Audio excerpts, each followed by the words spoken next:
Morning, sixth, and welcome to your Friday maths lesson. We're leaving exponents and factors and multiples behind for today to look at fractions. I am not 100% sure whether you got to do this page when we were back doing fractions in class. I have a funny feeling we didn't get as much done in class as we wanted to, so I'm going to go ahead and explain this page and hopefully you can do it then. If it's already done, it's already done. But just let me know in a message if it is so I can, for planning for next week. So this quiz here, it says it's a quick quiz, and it is quick enough, but I mean, it doesn't mean you should know them off by heart. It's not like mental maths where it's just like 5 by 5 is 25, like that. It takes a little bit of working out some of them, for me anyway. So 5/9 of something. If you're asked to find a fraction of something, you divide by the bottom, divide the bottom 9 into 18, get an answer and multiply it by the top number 5. B, they're asking you if 5/7 is 10, what's 7/7?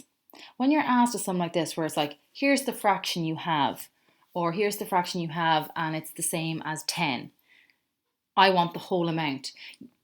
What you have to do, there's a step you have to do before you can work out the whole amount. You have to go back to what would 1/7 be, or 1, whatever fraction you're talking about.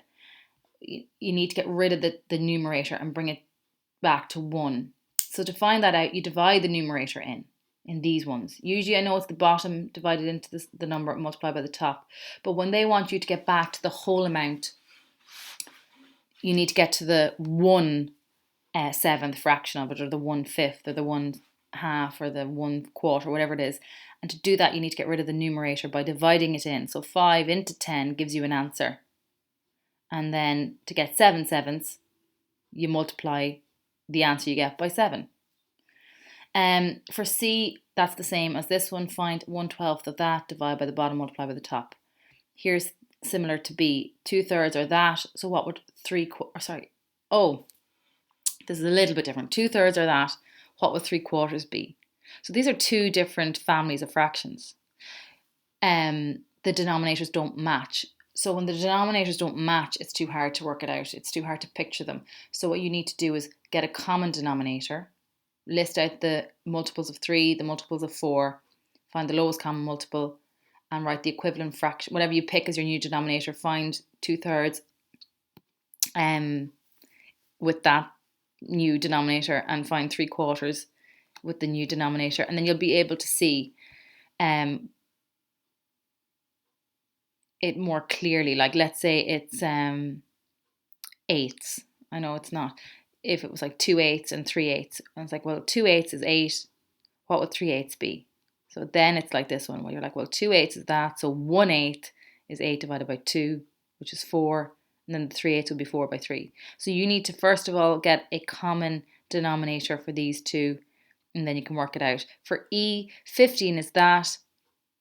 So what would 10 equal to? So again, come back to 1/5. How do I do that? I need to get rid of the 3 by dividing it in. And then you'll be able to see, well, 1/5 is equal to a certain amount. And it'll be clear then to you, well, 2/5, or whatever amount. Number 5, 5/9 of something gave you 45. Okay, so they are saying there 5/9 is 45. It's like this one. 5/9 is 45, and they want to know what the 9/9 was. So you have to get rid of the 5 by dividing it in, and then multiply by 9 to get the 9. For number 1, you're just grouping them, okay, into whole numbers, fractions, mixed numbers, improper fractions. Whole numbers are just the numbers you see in the number line. They're a whole amount of something. 1, 2, 3, 4, 5, 6, 7, 8, 9, 10. All of those, they're whole numbers. So you put any of those that are whole numbers under this category.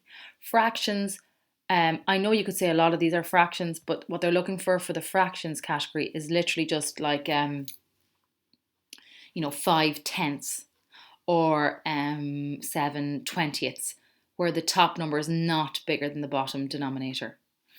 For this, it's mixed numbers, so it's a whole number and fraction together.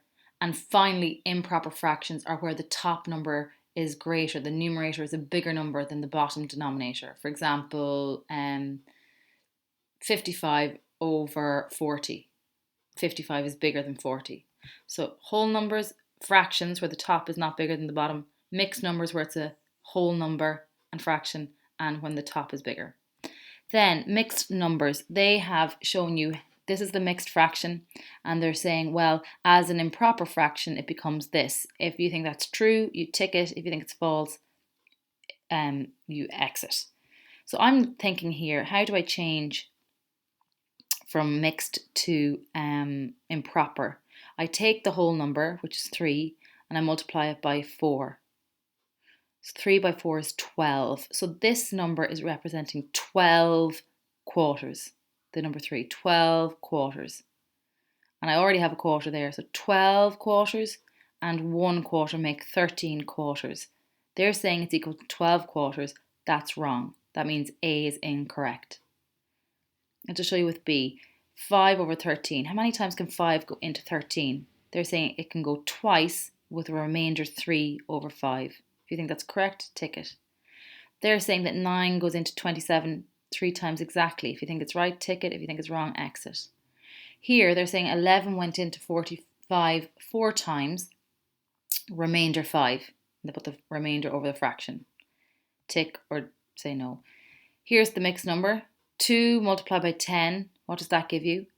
Because that's the amount of tenths over here. It gives you 20. So there's 20 tenths represented by this number 2 plus the 1 that's here. So is that correct? 10 and a half. So this is 10 multiplied by 2, which is 20, plus the 1, is that represented here, and so on. Here, you have to create the equivalent fraction. So they wanted to change 3 quarters into sixths. And they knew that to change the denominator of 4 to the new denominator of 8, you concentrate on the denominators first, always. They knew that to get from that 4 to 8, they had to multiply the 4 by 2. So whatever you do to the bottom denominator, you must do to the top numerator. So I must also multiply the numerator by 2. 3 by 2 is 6. So that's how you create the equivalent fraction in eighths. So moving on to this one, they want 2/3 and sixths. So you think, how did 3 become that 6? What did they multiply it by? That goes in here. And whatever they multiplied it by also goes up here, because you need to multiply the 2 by the same amount. So whatever number goes here, like in the example here. So 3 by something gave you 6. So then 2 by that same amount gives you something else here. 4 by 5, or so 4/5 in 20ths. 5 by something makes 20. So multiply 4 by that same amount to get your new equivalent fraction. And you finish those. Here, use your head to work out the equivalent fractions. Okay, so 2 became 14. How? What was it multiplied by? I can tell you it's 7. 2 by 7 makes 14. So then multiply 1 by the same amount. 1 by 7 is 7. So that creates the new fraction there. Here, 2/3 equals how many ninths? 3 by 3 makes 9. So then I'm going to multiply this by 3. 3 by 3. 2 by 3 is 6. So that's 6 ninths. And you continue on doing those that way. Here, I know you can't colour in the page, so what I did in my work is I just said, well, 3/7 equals 9/12. And you can see 7 was multiplied by 3 to give 21. So then they multiplied the 3 by 3, because you have to do the same top and bottom, and that gives 9. So they're actually equal. They're worth the same amount. So they match. So you have to find the match for a half, 3/5, and so on. If you have any questions, please just message me. Best of luck.